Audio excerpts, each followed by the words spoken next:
Hello and welcome to another episode of Onesies, the podcast where we talk about one-season wonders and blunders of television of yore.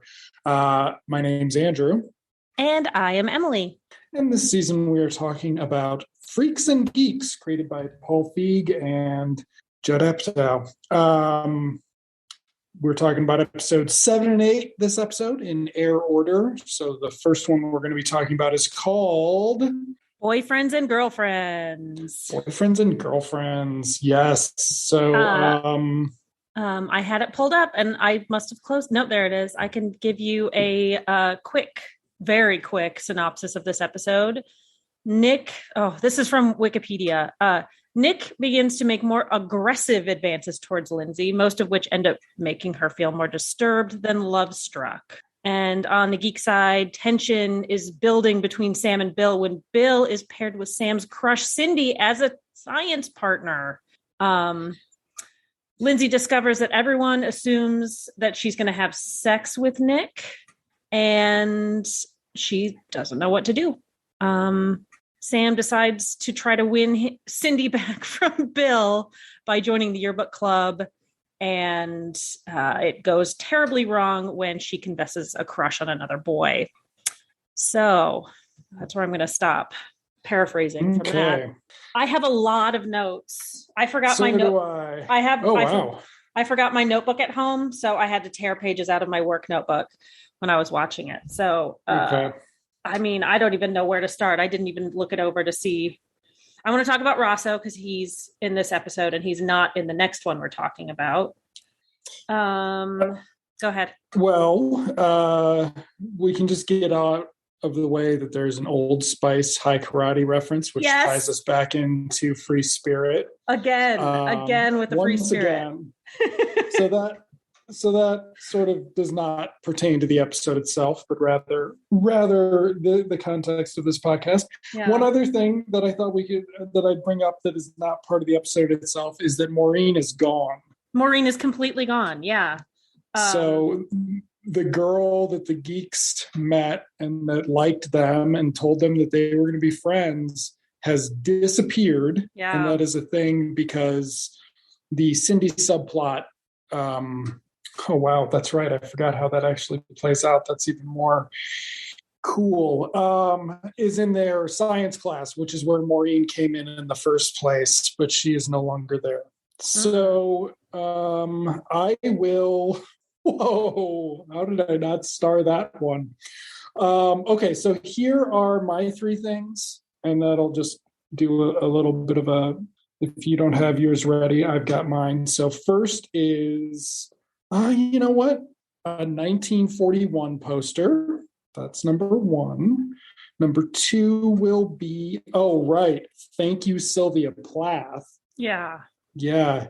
Fucking piece of shit misogynist. Cool beans. And then Sunday paper is a whole page for 100. So that's my third point. Okay. I want to talk about Rosso. Okay. I want to talk about Nick's a stud, and I want to talk about, let's see, what do I have on the back? Maybe I'm smelly, but I'm not stupid, because I love that. I love that little subplot, that kind of how it works out in the end. I love that. Yes. Sort of positive through crawling under, I don't know what, barbed wire to get the positive, which is the way that the geeks learn things in this show. But that's at least something, because nobody else learns anything. Okay, so Rosso. My first note for Rosso is Rush rocks. Yeah. What do you have? So this is a great scene where everybody's talking. Everybody in Lindsay's life is talking to her about her dating Nick and what certain expectations there are. So, Jeff Rosso, the guidance counselor, somehow hears about it and gives Lindsay a brochure. It's in color, about sex education and having to be careful. And in true Dave Gruber Allen style, makes a attempt at being helpful, but ends up totally creeping everybody out. Two things that he says. I got it on at a van in Woodstock, which I thought was hysterical. And then it ends up with this proclamation, this I have herpes.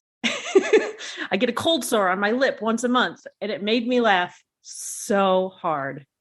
And of course, Lindsay is sitting in a chair, just like she's acting, and you can see the cringe on her face, but you can also see her body just getting tighter and more cringy as the scene goes on. It's very funny, and completely inappropriate.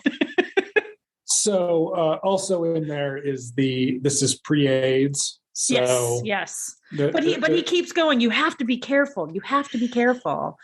As if, well, not that he's aware of it, but yeah, as if there's something looming. I mean, herpes is bad, right? Nobody wants to get herpes. So these episodes actually do pair up pretty well. Like the second one continues multiple themes from this one. And I think we'll talk about it more then, but a lot of the things that are mentioned in this episode, the next episode expands on, but also like not invalidates, makes it seem like they didn't really have a good continuity person for some of the characterizations and sort of logic. But let's get to the science class. It starts with this kid, Gordon, who's been in episodes before, but I don't think he's ever had lines before. Not many, if he has. Yeah. Yeah, he is an overweight kid who is quiet. And apparently, we find out this episode, smells quite bad. And so the geeks are sort of making fun of Gordon, not to his face, because that would be unsympathetic. And then they are getting paired up for lab partners. I don't remember lab partnering in high school, but the lab partner thing is going to involve multiple days of work where the kids have to work together after school. And I'm wondering what the hell they're bothering to do in school then. That's my question. Yeah. But anyway, it seems a little contrived to give you a plot. What they do in school is exactly that. They sit and chit chat with each other and give you exposition, right? Like it's an exposition class. So yes. So Sam gets paired with Gordon, and he's upset, and then he's more upset because Bill gets paired with Cindy, and somehow Bill manages to make obscene gestures, and it actually is not. Martin Starr can do no wrong on this show. Like, I don't understand how it's possible, but it's so funny. And I have that on here. I said, Bill gets creepy with a question mark, because it's like he's doing something inappropriate just to get his friend upset, even more upset, which again is a continuing theme, but it's so funny. And he's not like grabbing her boobs. She bends over from her chair and he just pretends to grab her butt in a really goofy way. Because it's like mid-waist, like he's not even like, he's not reaching down. It's it's all for Sam's benefit. Yeah. So, and then we get, Lindsay and Daniel. Yes. James Franco's got jacked to doing these episodes, but whether that's good or bad is a whole other thing. But he wasn't punished that much. Anyway, sorry, some news came out this week about this show that is upsetting, and it's not news. I just wasn't fully aware of how fucked up some things that went on this set are. Yeah. But Daniel's telling Lindsay that Nick is a stud. And the reason that scene actually sticks out is more because Daniel then sexually harasses the study room teacher, and she takes it and is cool with not cool. I mean, who knows it? Whatever. No, I'm sure she's not. But in TV land, the fetching young teacher is cool with it. She blows it off. She seemingly just blows it off. She doesn't give it too much attention and just lets it wash away. But this is a continuing theme with Lindsay getting warned, getting more information about Nick as a potential romantic partner. Because, again, Rosso has seen them together and gives her the sex ed pamphlet. Daniel now is talking about, what a great guy he is. No, he's a really great guy. And then he realizes that Lindsay isn't getting it. And he said, no, he's a stud. And he's got this real creepy look on his face. He waggles his eyebrows a little bit. And then, are you done with this scene? Yeah. Because later, because Lindsay is a little starting to get a little bit concerned, Nick has invited her over to his house for Friday night or something, and his parents are not there. His parents aren't going to be there, and Millie kind of sees maybe a smooch in the hallway, and she becomes very concerned, and she puts on her righteous indignation pants, and a good Christian girl wouldn't do that, and my boyfriend's a Christian, and he goes to church, and Nick's a freak, and only freaks date freak girls, and that means they go all the way, and you can't do that, blah blah blah. So, and on top of that, Nick, being the smooth criminal that he is, sends a single red rose to Lindsay's house with a note. I can't believe I didn't talk about this. So he sends a single red rose, and Lindsay's mom is excited that Lindsay's got a boyfriend. Lindsay's mom didn't read the note. My mom would have read the note. And for the same reason as Dad gets upset, Dad is like, I know what a single red rose means, and I know exactly when and why I sent it. Like, I know what that means. And my mom would have been the exact same way. I hated that scene because I felt so uncomfortable. But so it's leading to this like buildup of expectations and da da da da da.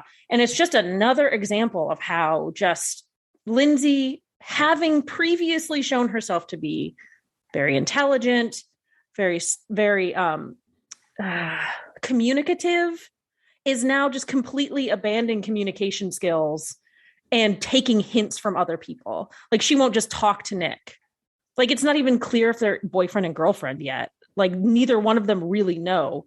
It's just these little actions. Nick putting his hand down her back pocket at the very beginning. Scene. Yeah. And then they sort of play it off until some guy behind him, who's been in episodes before, but is just a bit player, calls out, grab me a piece. Yeah. And you're just like, this is interesting. It's this sort of horrifying look at a teenage girl's life with no empathy from the production. Yeah. But like still being aware that with some awareness that she's uncomfortable. Right. It's very strange. Like, but she never actually talks about it.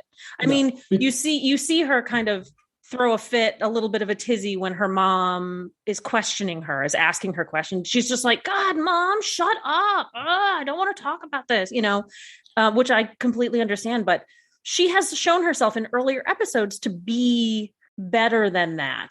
And it's just not coming through anymore. Like, no. That she could very easily be like, what the hell is going on?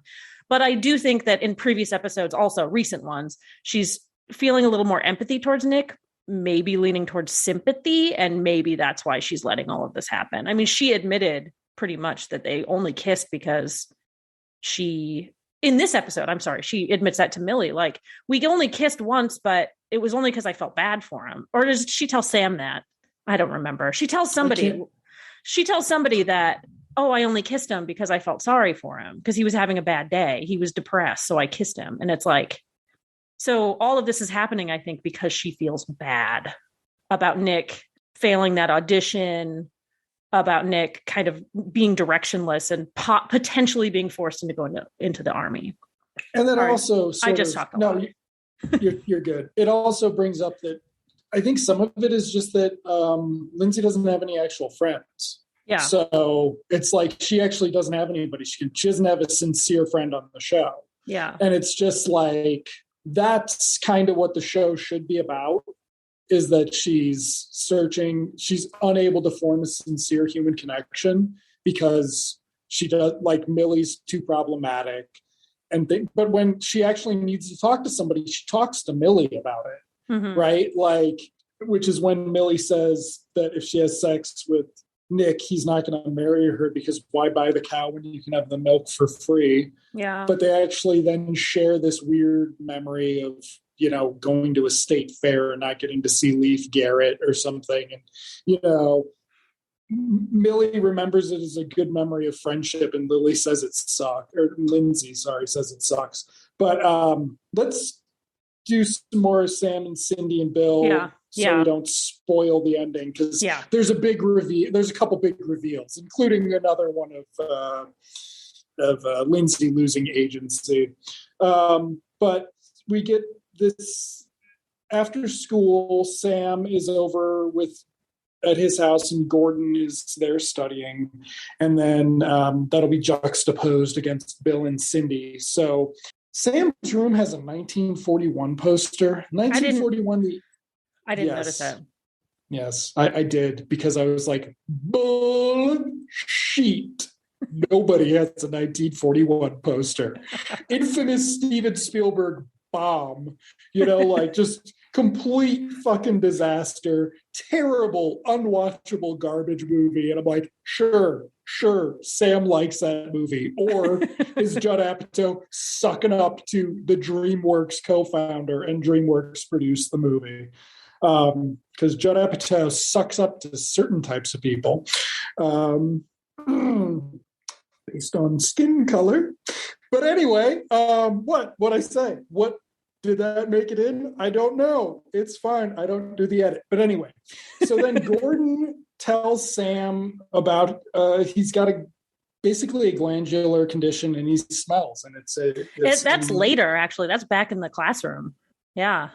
Oh, that's right. This is just when Gordon is handing out dating advice. Yeah. Dating advice in a 80s and 90s movie stalker kind of way. But it's also follow Cindy around. This is also a kid who maybe hasn't had a girlfriend, and maybe is taking advice from movies that he's seen, and just like he's trying to be. I mean, we've seen who's the other, Harris. We've seen Harris do it too, where he's giving out dating advice. But my favorite part about that is when he says, oh, you have to join the clubs that she's in and pretend to have the same interests.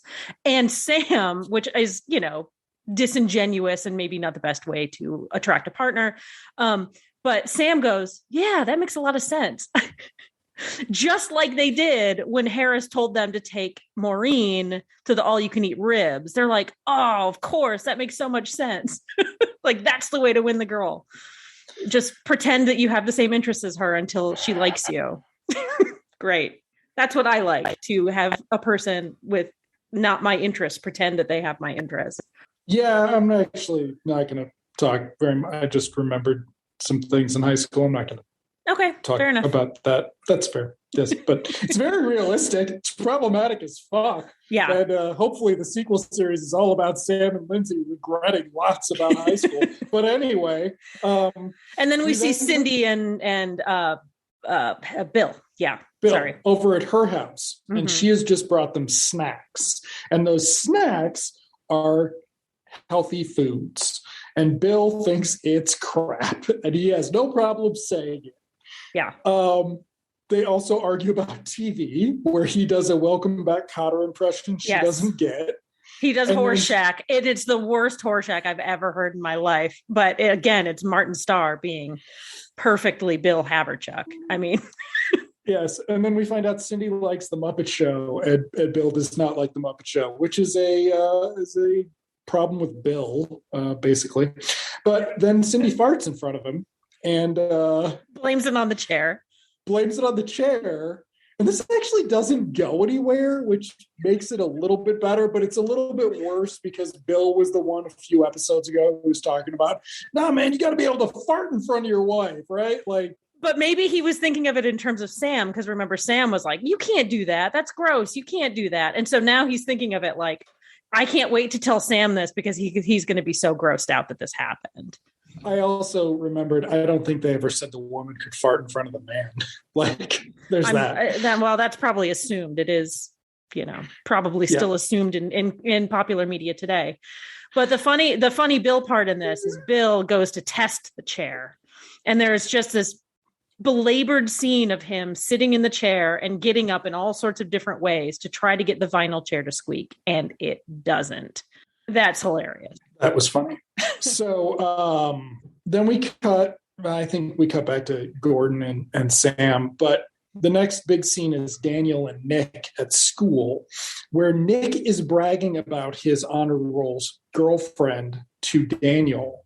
And it doesn't play right. And it's like, but still is super shitty. Like, it's just Nick making fun of Kim, basically not being smart or high class like his lady. And it ends with Daniel punching him in the chest. And that was like, no, that's not where he should have punched him. He should have punched him somewhere else and harder, but still, like, it was like, oh, so Nick is still unlikable. Like, that is just how we lead into this is that he's just a fucking asshole. And little does he know that Daniel probably could have stole Lindsay like that, because it's already been stated that she had a crush on him. I mean, maybe she wouldn't do it because Kim would kick the shit out of her, but Kim wasn't established as his girlfriend at that point either. And right. Yeah. So poor Nick. I mean, he's an asshole, but he's also fucking clueless. Well, didn't he know? Or did Seth Rogen sort of know? I think Seth Rogen probably. Okay. He doesn't have a lot to do in this. Yeah. No, I don't think he's even in this one. He's got a lot to do in the next one, but just like around. So it's like they forgot that they needed him. Then we have Bill teasing Sam. Oh, we forgot to mention, Cindy comes over to talk to them at some point at their table or sits down. And that's when we established the first time in these two episodes, she doesn't know what Neil's name is. But she never came over to hang out with them when she was like buds with Sam. It took Bill for her to like come over and chill with them. Yeah, it's weird. But, oh, yeah, here we go. She cut the cheese. That's not funny. Girls can't fart. Those are my notes. So, cut the cheese is the funniest phrase. I don't know why it makes me laugh so much. I think it's Martin Starr saying it. I honestly think it's him saying it. So, so Bill's sort of teasing Sam about it. And then Cindy shows up and they talk because she finally watched Welcome Back, Kotter, and she thought it was funny, which, really took her down in my book. I'll just say, I'm like, what? How dare you? How dare you? Sure. Okay. Anyway, that's also when we find out who each of the geeks likes on the Muppets, which is sort of, it's throwaway, but like kind of interesting if you know the Muppets. You're just like, really? Okay. Swedish Chef? I mean, yeah. Swedish Chef, and then Neil likes Honeydew the most or something. Yeah, You're just like, what's going on? Okay. I can see him liking Honeydew. I can see it. There's a resemblance, I feel like. In my brain, they look similar. They should have done him as Honeydew and Bill as Beaker. They should have. Okay. So at this point, we then cut back over to that scene where Lindsay talks to Millie. But we already did that. So now we're going to cut to Cindy and Sam at yearbook. And this is where the thank you, Sylvia Plath comes in. So Sam sits down, and this is when we establish they're freshmen, I think, for the first time in dialogue too. Yeah. But there are a lot of people on yearbook. There are a lot of people. I don't know what your yearbook was like, but I don't remember there being 32 people on yearbook at my school that had 4,000 students. Yeah. But anyway, and the yearbook teacher is someone we don't know. It's a new teacher. Do we even hear his name? I don't even think we hear his name. No, he's just leading the meeting. But fuck that guy. So Cindy's got an idea for the yearbook, and she reads this poem. And whether or not you think the poem's good is immaterial. But the teacher then says, thank you, Sylvia Plath.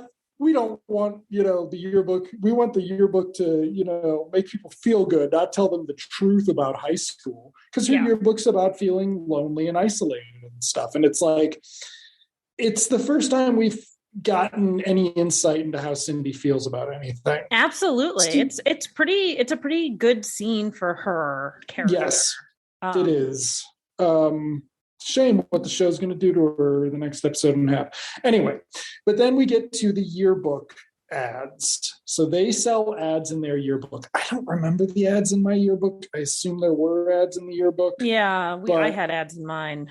I don't remember what they were, but we also get, when they're walking to sell ads, we get a little more insight into Cindy, and she talks about, like, everybody thinks cheerleaders should be happy all the time. Sometimes I just want to be grouchy. Just let me be grouchy. I just started my period, for God's sake. Like, this is where, okay, so Sam is trying to show an interest in her interests to romantically pursue her, where she is instead seeing Sam as a friend.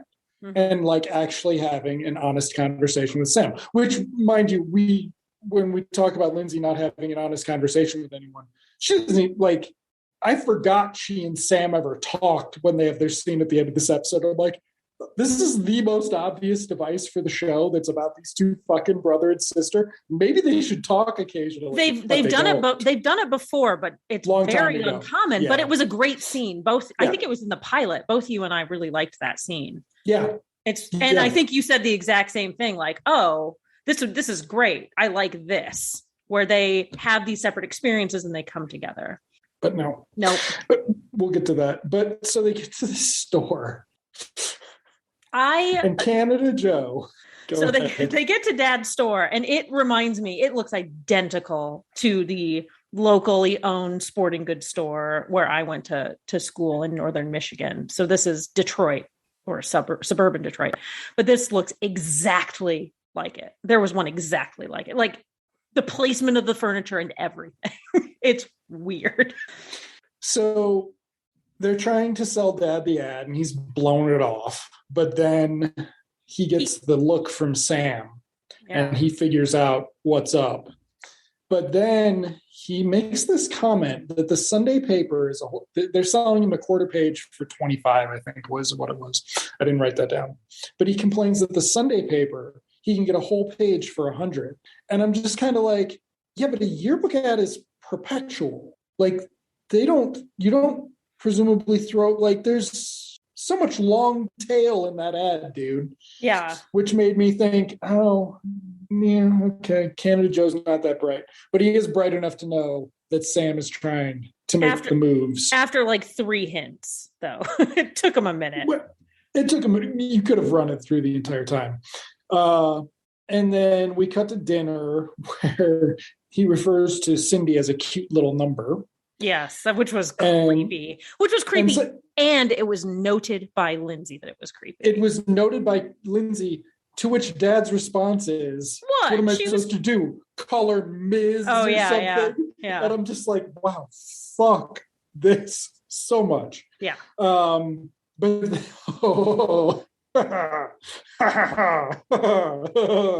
this is where Dad tells the table he ain't taking care of her bastard kid. Yeah, so Dad finds out about the red rose because Mom is so excited, which then once Dad gets upset, completely flips, and they're both worried about her having sex. And he tells this horrific story about him being in Korea during the Korean War, which involves his first, they're, I think, alleging his first sexual experiences with a Korean sex worker. Yes. And it was terrible because it didn't have any meaning. And it's like, well, how does a sex worker feel about it? How old do you think the average age of a Korean sex worker was in 1951? I want to guess. Yeah, right. Exactly. It was better than Vietnam, probably by a year or two. It's just so tone deaf. And you're just kind of like, it's 1999. Yeah, this is shitty. And then I'm kind of like, they would make this shitty of a joke right now and be like, what? There's no such thing as, anti-Asian racism. It's not a thing. Like, of course not. Not these fucking guys. Virginity is a gift is how that scene ends. And it's another opportunity for Linda Cardellini to curl herself up into a ball and scrunch her face up as much as possible and cringe.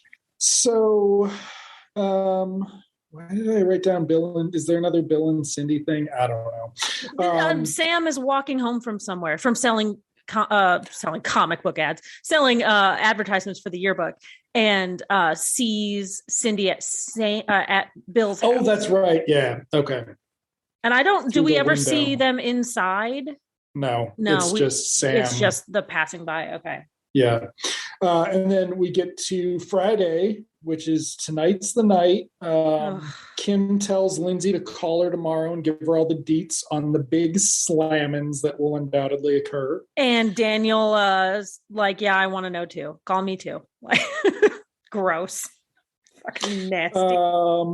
Then, the Geeks. Bill's late to joining up with the Geeks, and he starts by saying, Cindy said, last night, Cindy said, and then Sam goes off on him about how he doesn't care. Bill can marry her. Well, what we forget, and maybe we haven't mentioned, is that until this moment, Bill and Neil have been giving Sam major shit and teasing him relentlessly about how Cindy is going to fall in love with Bill. And actually Gordon also says something like, you better make sure she doesn't fall in love with Bill. So he's fed up because this is the woman that he loves, and he's sick of being teased about it. So he, throws a fit. To which Bill says, she actually said you were the nicest guy in school. And then Sam feels bad, and they're friends again, and they're going to go see Airplane again. And they say, surely you will, which actually, I was did it pop fine. You? I'm on board with that. Did you laugh? Okay. Yeah. It was funny. Yeah. I was like, that's good. That's the best of their pop culture things. Like, yes. And then Sam's like, well, let's invite Gordon. And they say, but he smells. And so Sam's like, I'm going to talk to him about his smelling. Yeah. Somebody says, what are you going to do? Tell him? What are you going to do? Tell him that he smells? And Sam decides to do just that. And it turns out, as I mentioned before, Gordon has a glandular condition. It runs in his family. He knows about it. And as his mom told him, it's going to weed out the jerks, which it does. Yeah. And that's when he says, I'm stinky, not stupid. Because the hints Sam is dropping are, not very casual. No. I wonder what soap Cindy uses. What soap do you use? Or something like that. And it's like, okay, I get it. So he reveals himself to be pretty wise and cool about his condition, and people, like you said, weeding out the jerks. Well, that's what he says. He says that's what his mom told him. So presumably he's going to hang out. But he doesn't show up next episode, so he didn't make the Geeks regular cut. And then Cindy asks Sam out to burgers. And this was actually like the way this scene dawned on me, because we go straight there. They're going and having burgers. Cindy's talking about how her parents won't let her have burgers. And then, we notice the jocks are all there.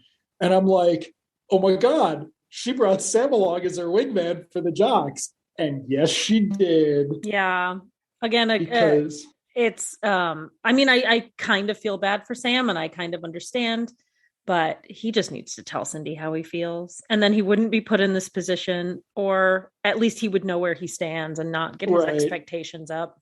And not blame her for not fulfilling his expectations. Yeah.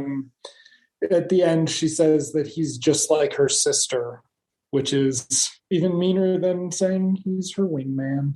Yeah, because she's got a crush on one guy in particular who she thinks likes him too, because he asked a friend of hers for her phone number, but he hasn't called yet.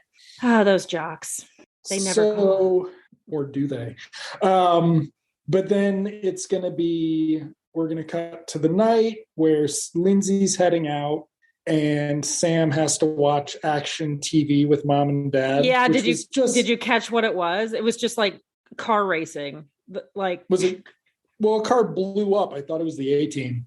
Oh, I don't know. I was gonna.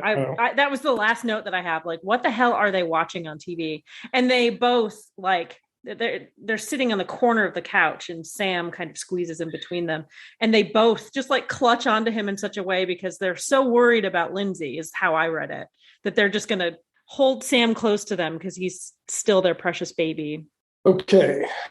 You didn't get that. I did get that. I don't think they did it that well. I think they could have done it better. Like, maybe had some acting from the parents that, there could have been some more squeezing on his shoulder, or just that they are thinking about the fact that their daughter is probably off losing her virginity, as far as they know, and they're just going to be cool about it, and like they're going to be cool parents about it or whatever, and trust her to be making the right choice. Okay, so then Lindsay goes over to Nick's, and he's got his house all set up.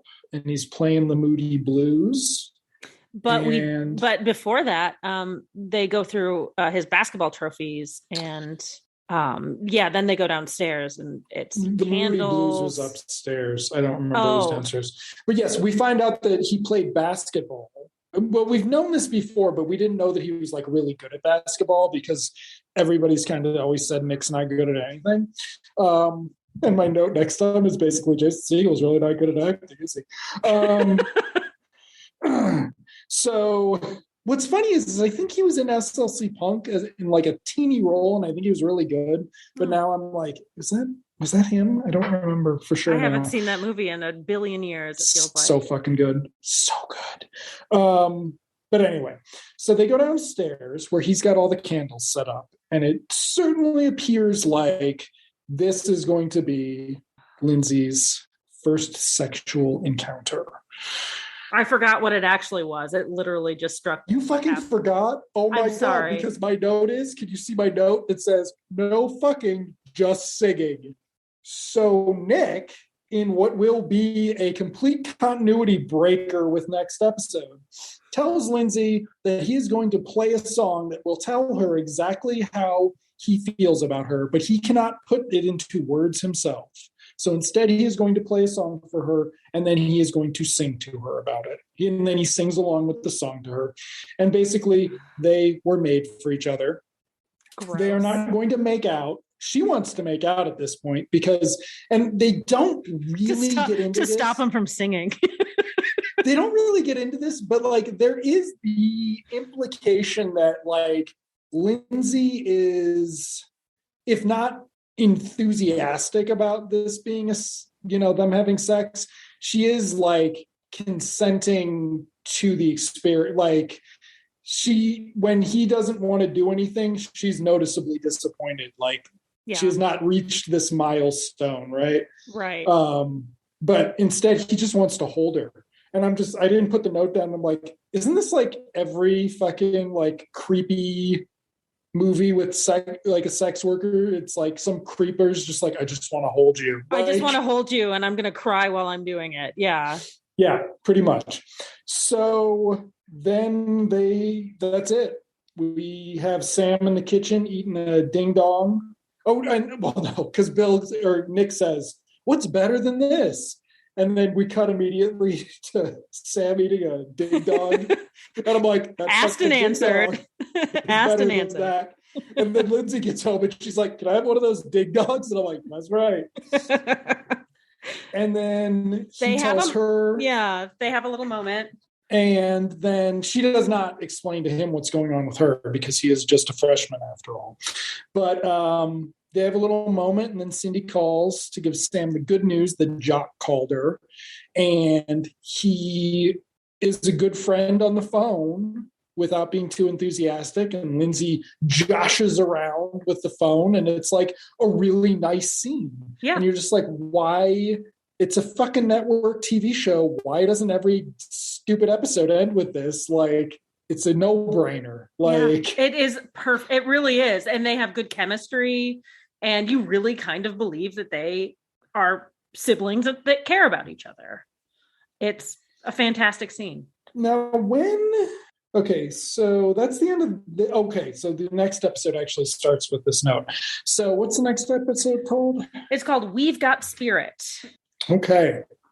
Do you have 3 items for this? Do I have 3? I have Shia LaBeouf babies.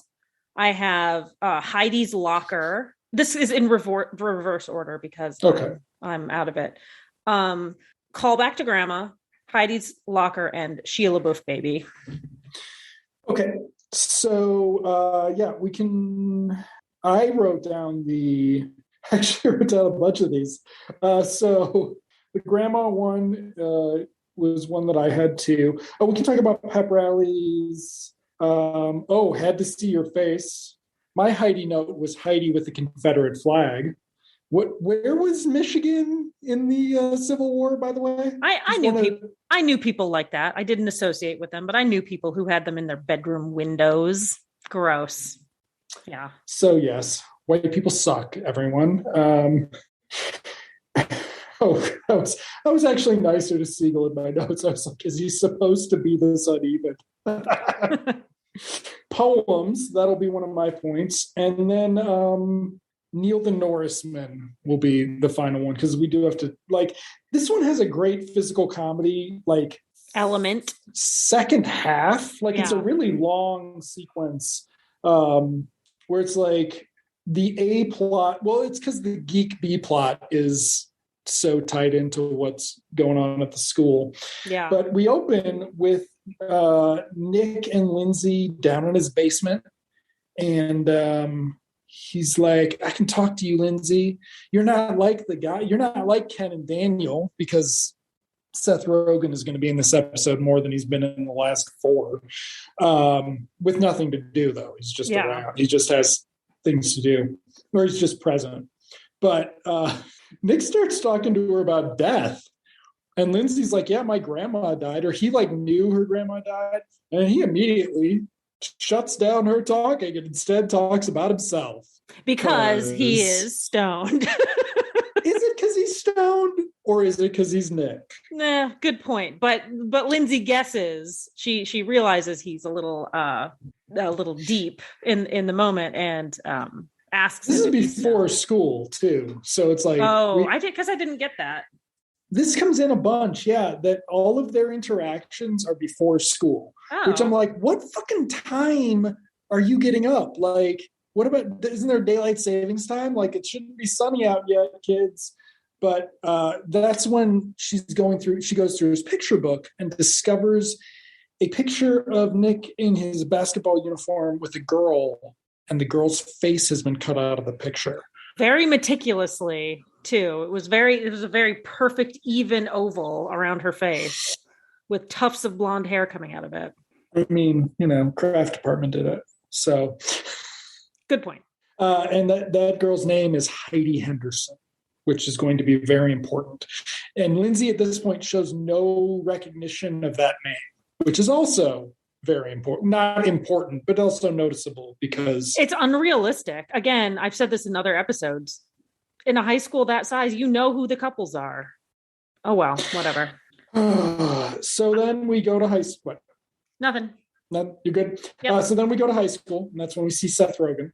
And we see school. We see cheerleaders putting up a banner. And that was another one of my notes. It says, "Assassinate Lincoln." So the big game that's coming up is against a school, presumably Lincoln High School. I thought it was funny that it said "Assassinate Lincoln," because it's horrible. Obviously, it's horrible.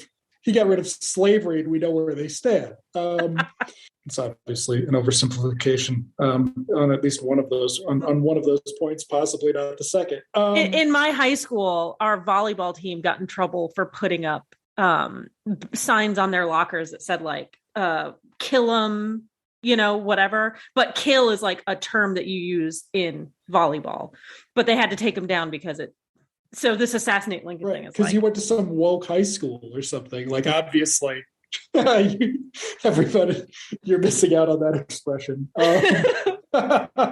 So anyway, Kim, Daniel, and Ken don't give a shit about basketball. That's going to be one of the B plots.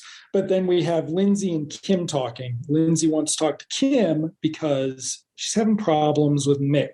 And Lindsay does not Kim says, do not break up with Nick. I will straighten him out for you. He'll go berserk. Yeah. Which is just another great sign for Nick. But then we get to the Cindy and Sam hanging out because they're buddies. So this is very much a follow-up to last episode. And Cindy has decorated her crush's locker. His name is Todd. He is a blonde-haired white guy who looks like Jonathan Brandis clone. Oh, in now times when I Googled him, he looks like Dan Stevens. I think he's kind of dreamy in now times, but now that he's grown up, you mean? Yeah, now that he's grown up, and he looks like Dan Stevens. I think the Dan Stevens part is very important. He's very attractive. It'd be so cool if it were Dan Stevens. Anyway, this is also when Cindy tells Sam she does not have a crush on Todd, which makes Sam very happy for a moment. But then Cindy follows up with, I have an obsession. Ugh. So cue the song. Yeah. But then we get to the lunchtime pep rally. And so Coach Biff is all throughout this episode, and he has jack shit to do he's just there, like, as the pep rally coach. So, my pep rally thing was fuck pep rallies. My God, I hated that so much. Mandatory pep rallies, mandatory pep. And fucking kidding me. I know, it drove me crazy too. And Coach Biff is like, I better see every single one of your butts in those seats. And it's like, I love basketball, but I didn't go to basketball games in high school. Oh shit, they were playing basketball? That kid's really short. Todd is tiny. Anyway, I mean, it's a random high school. He's not making money. Okay, fine. All right. Whatever. Okay, so then they have the mascot come out. Is this where, Neil talking shit about how the mascot's not funny. The mascot's a Norseman who looks like, besides the very blue eyes, looks like fucking Rosso. Like, oh yeah, I didn't think about that. Yeah, it does. Totally should have had a scene Rosso with like a Viking helmet on. Yeah, right. Exactly. It seemed so like it seemed intentional, but maybe not. Anyway, so the mascot falls down. Maybe has a concussion. Broke his arm. We don't know who the mascot is yet, which is going to be very amusing and is going to lead to a slight confession from me. Possibly, if I remember. But Cindy's upset. I'll remind you. Not a great but Cindy's upset and because they don't have a mascot. And then Sam's like, after she leaves, he's like, what if I become the mascot? And then Neil's like, but I want to be the mascot. Yeah. Because you're not funny. I'll be the mascot and I'll be funny. I love this obsession that he has with being funny. Like in previous episodes, women like funny men. Yep. Like this obsession with being a comedian. It's so silly. Mm-hmm. As a 15 or as a 14-year-old, high school or freshman year. Oh yeah. Yeah. So 13 possibly. I was 14. You could be maybe. Yeah, I guess. There's a Star Wars quote.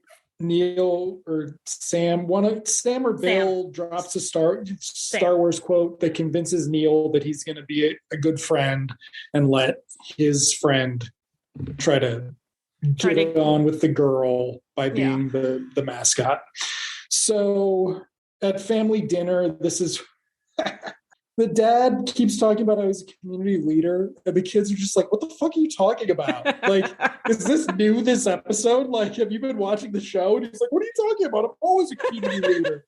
But it's funny that he just keeps insisting. It is, yeah. He keeps insisting that he's very important for the community. And is this where he says he should run for school board or something? And everybody's just like, what are you talking about? This isn't a thing. But then they talk about the date with Nick, and they're going to go to the game, but all are going to go to the game together. And so that's when we cut to Lindsay not being able to get to sleep because she's, having turmoil that she can't talk to anyone about her relationship with Nick. She doesn't have anybody to talk to it about. Yeah. Doesn't have no friends. Can't talk to anybody about it.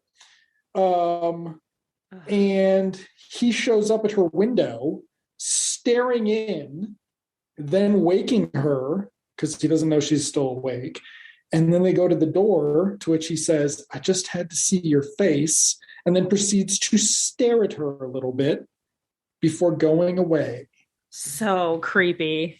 So creepy. So then next scene is Sam telling Cindy that he's signed up to be the mascot, to which Cindy said, oh, I didn't think you were coordinated to do that. And this is where we establish that Vicky, the cheerleader, is back. And she is going to be doing the auditions. Vicky was a character in the Maureen episode. Mm-hmm. But while Vicky is back, Maureen is gone. So that is a cut scene, or it was a dream episode. And this is where we get to Heidi and her locker. Yeah. So Lindsay decides to help her figure out what happened. She's going to go find Heidi and talk to her. And Heidi, we establish now that is in her Spanish class, excuse me. And so she walks up to Heidi at her locker, which is open. And I immediately noticed a Confederate flag sticker in there. She sort of also looks like maybe a freak girl, denim jacket cut off, I think, with a t-shirt underneath, bleach blonde hair. Not going to make any sense with subsequent information revealed. Yeah. And there's also a Disco Sucks sticker in her locker, which, not great. Goes with the Confederate flag. So. Yeah. And she reveals to Lindsay that Nick was a total psycho after they broke up and got into a fight with her father, and the police had to get involved. And Lindsay's terrified. And she slams her locker door and walks away when she sees Nick approaching from behind Lindsay. I think she even says, uh-oh, and then runs away. And then Nick is like, what are you talking to her about? Yeah. And Lindsay's like, I'm talking to her about Spanish stuff because we're in Spanish class together, which I should have acknowledged in that first fucking scene where you mentioned her name, or that, I remembered that this happened last year, whatever. So yes, Nick is now dangerous, which really just does, confirm a lot of. It seems only slightly more subtle than an after school special about a stalker. Only slight, he just happens to show up behind, and ask very creepily. It doesn't kind of gel with the way it ends. His big reveal, which we'll get to later. So it just seems very put on, for the sake of building suspense, I guess. Yes. And then we get to the rehearsal or the tryouts for mascot, where we discover that the previous mascot is little baby Shia LaBeouf. Oh, he's such a cute little baby. And I'll just say it.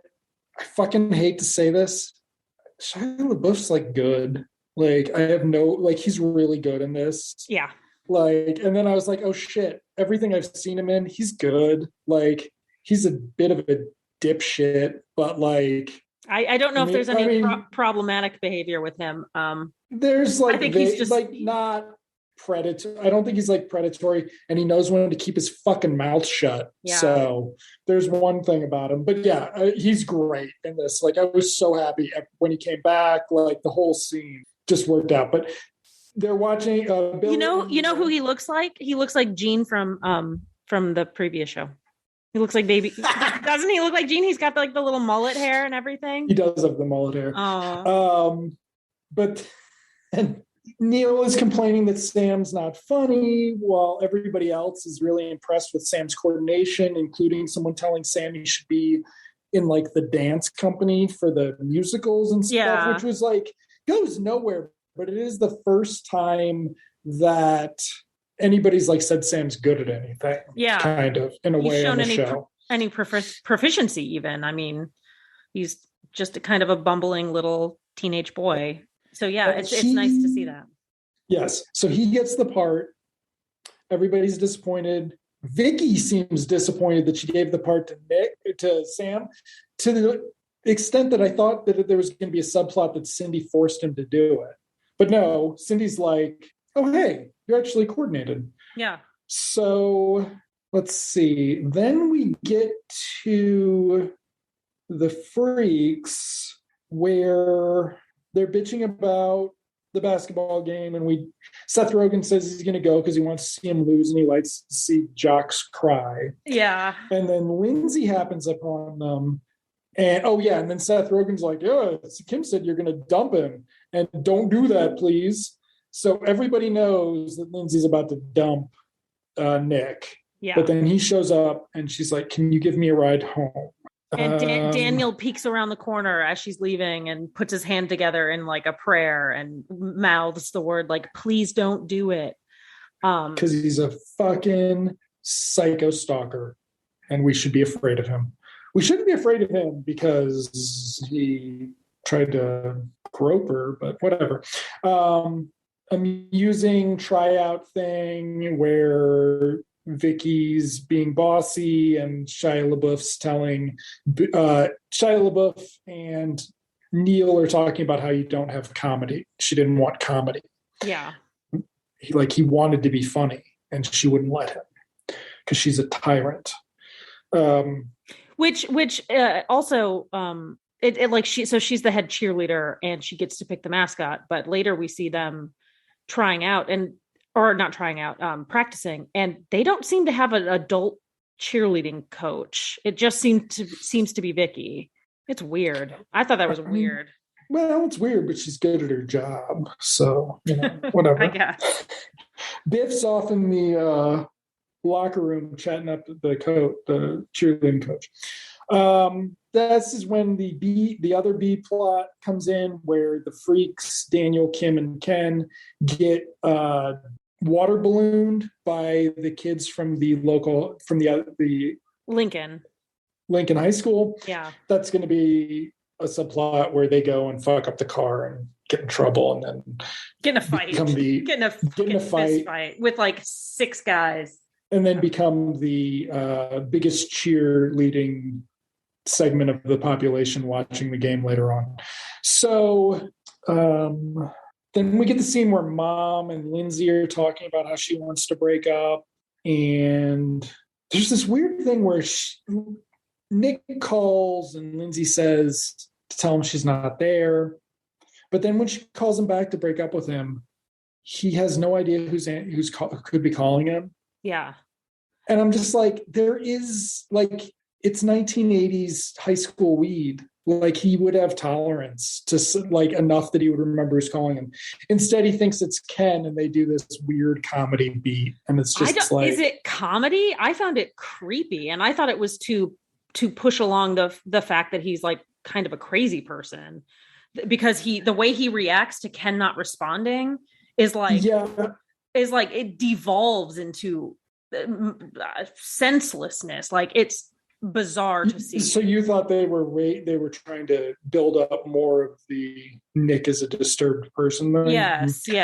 I thought they were going for comedy when they cut back to it, because it just didn't fit, because Lindsay tells Mom she couldn't do it or whatever. Oh, you thought it was like funny, not funny thing? Yeah. Like, I just thought it was creepy and weird.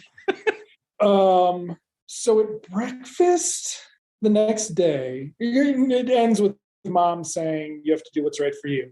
At breakfast the next day, Mom's excited because they're going to go on a double date. Then she remembers that Lindsay's going to break up with him, which is like, Mom's got a short ass memory. Yeah. Possibly because she's getting stoned too. And then what do we got? We got the mascot practice. I think there's a funny scene during the mascot, the practice with the cheerleaders, where Neil is describing what he would do if he was out there. And he does a couple of little dances that reminded me of Groucho Marx. The first one especially. I thought that was really funny. And Bill's sitting there going, yeah, but you're not funny, which will be funny later. So, yes, Sam's not using the sword. But then so in the middle of this is when Daniel and the freaks see the jocks, and we're going to get into their subplot where they go after their car. But how does this work? Because they're already at school, and then Lindsay's going to go talk to... When does school start for these kids? I have no idea. Anyway, so Lindsay goes to talk to Nick. And Nick already knows something's wrong, so he's going to tell her what really happened with Heidi. So basically, basketball player Nick started dating presumed at the time preppy Heidi when she was on the rebound from another guy. This also means that Nick was friends with the freaks when he was a jock, which is interesting. Yeah. But also doesn't matter because continuity doesn't exist on this fucking show. So I didn't even think about it, but you're right. It's weird. He wrote her lots of poems. They dated for only a week. Over which time, presumably, he fucked her. They did a lot of fucking and a lot of poem writing over that week. She then dumped him and went back with her ex-boyfriend because she was just on the rebound.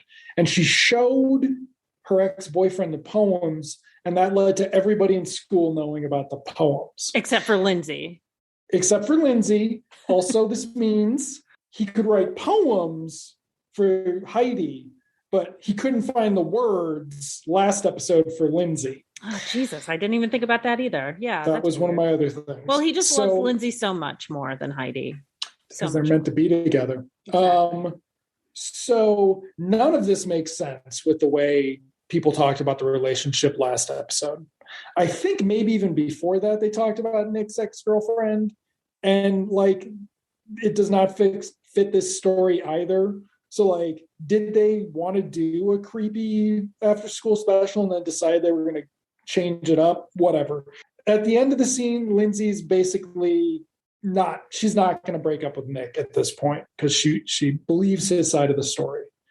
But he did admit also to breaking into her house to steal the poems back, which is what got a fight with the dad and getting the cops involved, because he literally broke into her house.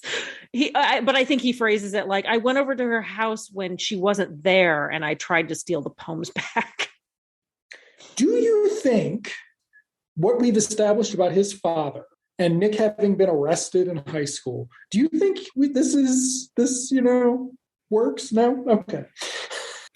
So, I mean, like, some of Jason Segel's bad performance is just like, this character makes no fucking sense. Yeah. Like, but he's also not good in that scene. So anyway, that was the scene where I was like, maybe he's not the kid in SLC Punk.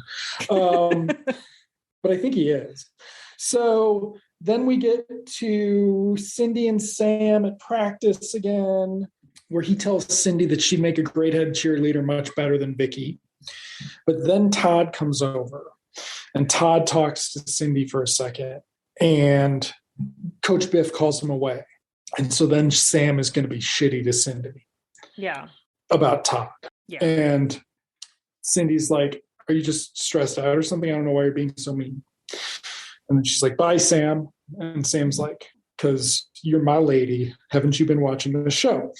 So the freaks then get to the car and they spray paint it, and they get caught by the guy who goes on to play Kariagos on The Good Wife. Oh. And then they all get their ass kicked by all these jocks. And we've established once again that Daniel doesn't seem to be a rough and tumble freak. He just looks like that. Like, he actually cannot fight. So that's interesting. I loved the scene before, because you don't actually see the fight, but they're doing putting their fists up like they're going to punch the guys, and he does that cliche like, tell my mother I love her. I actually thought it was kind of funny. Yeah, this is sort of the most successful freak subplot in a lot of ways, like, because it's just like sort of a funny, also not high school thing. Yeah, and it's a nice little turn of events where now suddenly they're, like you said, the biggest fans of the team, just because they want to see those jocks that beat them up get beat at basketball. It's also nice that 9 jocks beating the shit out of 2 guys didn't end up with any more 2 damage. guys and a girl, by the way. Did we establish it? She was all cut up too. She was too. attacked? Yeah. Okay. So he's got a bloody lip. That's what gallantry is in Michigan, right? So I survived it. So then we're back at the game. And this is where Sam's like really shitty about it, because he sees Todd and Cindy kiss. Or no, he doesn't see them kiss. He sees them talking. And then we hear Cindy's side of the story, which is that he does kiss her, which seems a little weird that the I think we do. Junior or senior is kissing hey, cool. He's a Christian, so it's okay. Though Millie's not in this episode to give her take on that. Yeah. But this is where Sam just says that Todd sucks because he's cocky and obvious, or they're so obvious together because she's a cheerleader and he's a basketball player. And it's just kind of like, I kept waiting for Sam to be like, no, man, I fucking like you. Like, this sucks. But he never does. It goes nowhere. It goes absolutely nowhere. It's just like, I'm a little dick. And like, we're seeing it from Sam's hurt perspective, but we're not actually seeing it from Cindy's friend is being super shitty to her. Yeah. So this is where we get Nick and Lindsay at school before the game, and they're like cool-ish still.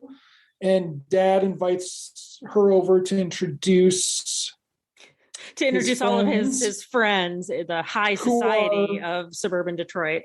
A councilman, the sheriff, who does not give a shit about the teenagers fighting, by the way. Yeah. And a car salesman, and presumably a used car salesman. And these are dad's bros. And Lindsay does not think they are cool. But then the the freaks walk by, and they're all beat up.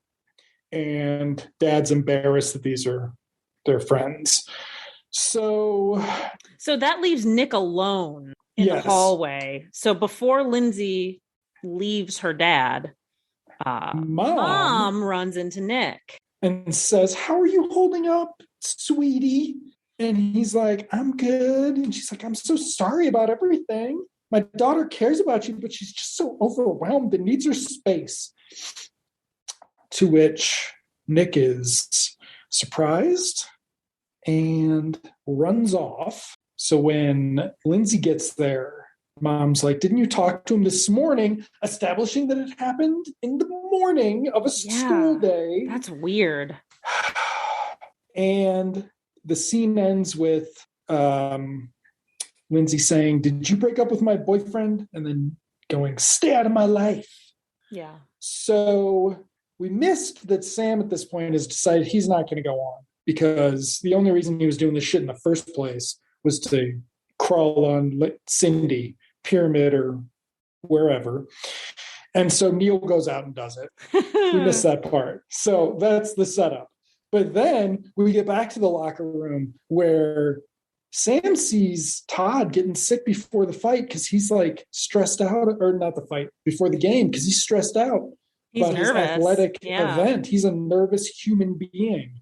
And then he's like, "Man, you're that new mascot. You're really funny, man. You're good." Yeah. And Sam's like, "Oh, he's a good kid. I'm an asshole." Yep. So there you go. That's Sam's arc. Then we get to the game where Mom sits down with Dad and is like, "Lindsay's upset." And Dad's like, "Shh." But then the shot goes up to the freaks, who are thrilled to be cheering on their high school now.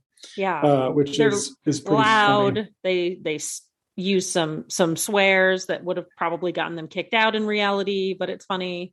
Not actual swears, just like hell or something. Yeah. But I mean, I feel like we've got 12 minutes left of the episode, but I don't even remember who wins the game. But it's basically just a bunch of, presumably, the guy who plays Neil in the outfit, but also possibly not, because, he was a kid, and putting a kid in something that weighs that much for that long would be bad. Yeah. Neil as mascot fucking up the game. And it's just, and Bill thinking it is hilarious. Cindy being mad at Sam. And all the cheerleaders being mad. All the cheerleaders being mad at Sam. And intercut with the shenanigans at the game is Lindsay happening upon Nick, where he dumps her. And so there's a appropriate classic rock song with Mom and Cindy, or Mom and Lindsay being, nice, comforting to each other. Nick driving off, then Sam apologizes, and Cindy can't remember Neil's name. It's Nate something else Jewish that starts with an S, which it's like Nate Schwibber or something. Like, she just doesn't fully pronounce his last name right. But yeah, like, but she gets the first name wrong. Like, are we forgetting that she just doesn't remember that she just knows he's got a Jewish name that starts with N, name N, last name S. Is this the first time that happens? Because it happens again. No, she does it. She did it before. Okay. She's done it before. Yeah. And she calls him Nate too. Nate before. But I think this is the first time we've established the last name. Yeah. Thing. So then Shia LaBeouf's asleep, which is a thing because he had a concussion, so he wasn't supposed to sleep, but that wasn't, that was like a very minor B plot. And then Neil telling Bill how funny or Bill telling Neil how funny he actually was. And whether or not Bill was actually funny as the mascot, it was more like he was just, a goof. He was having fun. I think he was having fun. There's a difference between. He was funny. Yeah. It was that sort of Tobey Maguire Spider-Man movie thing where he's talking, but like he's clearly not, and it's all voiceover. It's all dubbed in, which I hate, and I thought it didn't really work. And they put an echo on it because your vantage point when you're figuring him is inside the Norseman head. But they also say that they can't hear him at one point, so they don't know it's Neil. So whatever. The game antics are good though, but the Nick thing is I mean, do you remember? Is this the last time we have to talk about it this length? Yes-ish. There's So Lindsay's had her first breakup, and we don't act like, who knows, whatever. I don't know. And it pretty much ends, as far as I can recall, with the cheerleaders descending on Neil. Yes, the episode ends with the cheerleaders out to kick Neil's ass for fucking up the cheers, which is, justified, right? Like, totally legit. I mean, I thought I remembered liking this episode more, but I ended up liking Boyfriends and Girlfriends more for some reason. Because I think it was Bill. I think it was Bill heavy. I think that's why I liked it. The last heavier. One's Bill heavier. Well, no, it is much Bill heavier. Like, Bill doesn't have a subplot in this one. Yeah. And he wrote, we don't get them that much. Yeah. Also, it's just like the bits are funnier. Like, Canada Joe's funnier in the last one. I mean, the last one's somewhat more problematic, but this one's like less competent. Like, as far as like, where's your show Bible that tells you what the fuck Nick was doing so you can refer to it, so there's continuity between subsequent episodes, like especially on the same fucking arc. Yeah. Like, so at this point we are left to believe that Nick, despite all of his behaviors toward Lindsay that were creepy and predatory, was an innocent victim of this mean girl and her boyfriend. And rumors and insinuation. Yeah. Right. So because that's where Lindsay refuses to fucking communicate with anybody. Like, you could just figure this out. Maybe this is hindsight, right? But you could resolve all of this very easily. But yes, so I did not end the episode with any more sympathy for Jason Segel than I started it with, because it's kind of like that Daniel thing with his story. Remember that episode? That was such a good episode. The Daniel thing is, we don't establish whether or not Nick's telling the truth. Yeah. Right. And it's like, when you think too hard about it, you're like, it doesn't just not seem like he's not telling the truth. It also doesn't seem like anybody knew that this was the story until this episode. Right? Yeah. Including his friends. Like, they didn't even know. And I had a thing and it escaped me. Because, I mean, when Ken likes watching jocks cry, did he like watching the basketball player cry when somebody read his poetry everywhere and Lindsay somehow missed it? Yeah. Like, it's just one of those things where you're just like, do you have the writer? Do you have Wikipedia? What's the writer credits on this? Written by the We've Got Spirit, or no, Boyfriends and Girlfriends, Patty Lynn and Paul Feig. Who wrote the second one? Mike White. He's got another page. Let's see. Oh, dude, it's Chuck and Buck. It's that guy. Yeah, he's one of those. Okay, guys. So yeah, one of the things, of course, with American TV is that the TV writing credits are decided by the Writers Guild. So The Room might have written it. It might not have written it. Aaron Sorkin might have written it. He might have had somebody else write it and put his name on it. All sorts of things. So that does not necessarily, that would also, the Mike White credit just suggests that Mike White contributed the most of the episode. And it could be a contractual thing too. There's all sorts of things. So they all have contracts and they get contracts. You can't blame it on Mike White. Right. However, that characterization because Chuck and Buck it's not great, but it's like not full of shit. Okay, never mind. But anyway, it seems like there's a disconnect in the writing of the character, not just between the previous episode, but this episode as well. Or internal to this episode, there's not much consistency to Nick because we're portraying him as a predator, or at least she says stalker, which I'm not sure if that was really used in 1980. But it's like, you mean the guy who grew up with Lindsay? That at the party, he waited for her to be sad that Daniel didn't like her so he could grope her. That guy, shocker, there'd be something to that guy. But I don't know. They were a fine pair of episodes in a way. They're not. The Confederate flag is I don't know. Yes, I will go with that. The Confederate flag is the worst thing in it. It wasn't cool when they did that in 1999. Yeah. When was the Tom Petty tour where he was like, wait, what the fuck do you mean people think the Confederacy was good? I'm never using that symbolism in my fucking thing again for Americana. That's terrible. We had no idea. We're a bunch of fucking California potheads. We're stupid. Sorry. Right? No, the connotations are there. So yeah, deal with it, especially in 99. But yeah, I was not passionate about these the way that I've been passionate, positive and negative about other episodes. So yeah, next week we will talk about episodes, 9 and 10? 9 and 10. The Diary and Looks and Books. Story by Judd Apatow and Rebecca Kirshner. Teleplay by Rebecca Kirshner. Okay. I don't know what that means. But anyway, so that's for The Diary, and then Paul Feig wrote Looks and Books. So I'm looking forward to that. Yes. All right. Well, thank you for listening, everyone. And we'll be back next week. And that's it. Thank you. Bye. Fuck Judd Apatow.